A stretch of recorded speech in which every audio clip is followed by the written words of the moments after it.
Hello friends, কেমন আছেন সবাই? আশা করছি সবাই ভালো আছেন। আবারও চলে আসলাম নতুন একটা গল্পর কাহিনী নিয়ে আপনাদের কাছে। গল্পটির নাম হলো ক্রোমোলিও। সম্পূর্ণ গল্পটা অবশ্যই মনোযোগ সহকারে দেখবেন, আর ভালো লাগলে কিন্তু অবশ্যই আমাদের চ্যানেলটা সাবস্ক্রাইব করতে ভুলবেন না। চলুন তাহলে আমরা গল্পটি শুরু করি। মুভিটি শুরু হয় একটি ভয়ঙ্কর ও রহস্যময় দৃশ্য দিয়ে, যেখানে আমরা জানতে পারি যে 1980 সালে একদল ডাকাত রহস্যজনকভাবে নিখোঁজ হয়ে যায়। তারা দুটি দলে বিভক্ত ছিল, একটি সাধারণ দল এবং অপরটি ছিল সুগালি নামে পরিচিত এক নিষ্ঠুর গোষ্ঠী, যারা কালো জাদুতে পারদর্শী ছিল এবং যাদের হত্যা করা প্রায় অসম্ভব ছিল। অনেকে বিশ্বাস করতেন যে সুগলিরা অশুভ শক্তির অধিকারী ছিল। এই সময়ে দানান, ইয়াত্তান ও প্রাপ্তি নামে 3 ব্যক্তি সুগলিদের মৃতদেহ সরানোর দায়িত্বে ছিল। তারা একটি বিশেষ দেহ আবিষ্কার করে একজন শক্তিশালী জাদুকর, যার নাম জারোড। দানান যখন জারোডের কাছে যায়, সে জানায়, তুমি মানুষ নও। কিন্তু মৃত্যুর আগে জারোড একটি অভিশাপ দেয়, যতক্ষণ না আমার রক্ত এই মাটিতে পড়বে ততক্ষণ এই জায়গা মৃত্যু ও ধ্বংসে পরিপূর্ণ থাকবে। দানান তার কথা বিশ্বাস না করে তাকে হত্যা করে এবং তার কালো জাদুর বইটি নিয়ে চলে যায়।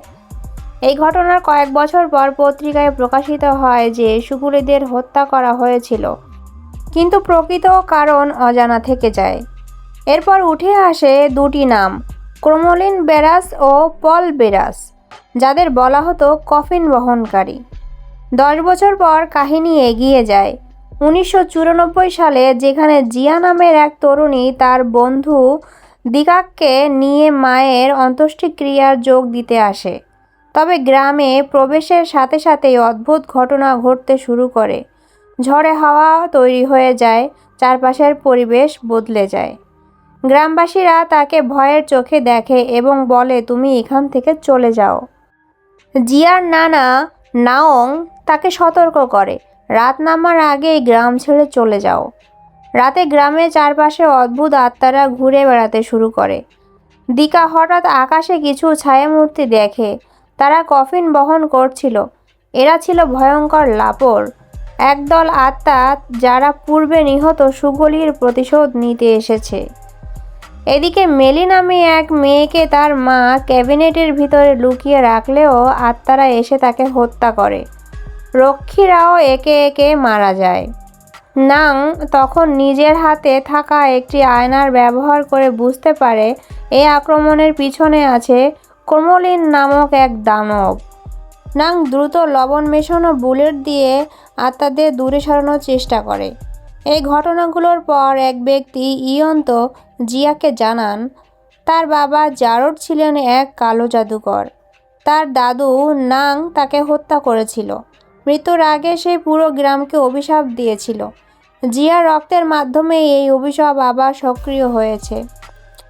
এখন এই অভিশাপ শেষ করার একমাত্র উপায় হলো জারোডের দেহ খুঁজে বের করে নিজের রক্তমাখা অস্ত্র দিয়ে তাকে হত্যা করা। নাং জিয়াকে ছুরি দেয় এবং বলে, তুমি যদি তাকে না মারো তবে আমি তাকে শেষ করব। কিন্তু জারোডের আত্মা তার মৃতদেহে ফিরে আসে এবং সে পুনর্জীবিত হয়। তখনই প্রকাশ পায় নাং কারোর নির্দেশে কাজ করেছিল, তবে সেই ব্যক্তি কে ছিল তা জানা যায়নি। অবশেষে বাধ্য হয়ে জিয়া নিজের রক্তমাখা ছুরি দিয়ে তার বাবাকে হত্যা করে। এর ফলে অভিশাপ শেষ হয়। কিন্তু গল্প এখানেই শেষ হয় না। মেলি বন্দুক তুলে জিয়াকে হত্যা করতে চান, কারণ সে বিশ্বাস করে জিয়ার জন্যই তার মা মারা গেছে। কিন্তু নাং মেলিকে হত্যা করে এবং নিজেও মারা যায়। পরিচিতরা সবাই মারা যাওয়ার পর আহত জিয়া নিজেই রক্তমাখা ছুরি দিয়ে নিজেকে আঘাত করে। ঠিক তখনই তার চোখ জ্বলে ওঠে এবং তার বাবার কালো জাদুর শক্তি এখন তার মধ্যেও প্রবাহিত হচ্ছে। এরপর দেখা যায় সে রাস্তায় হাঁটছে আর তার ক্ষত নিজের থেকেই সেরে যাচ্ছে। এদিকে এক স্যুট পরা রহস্যময় ব্যক্তি জারোডের মৃতদেহ নিয়ে যায়।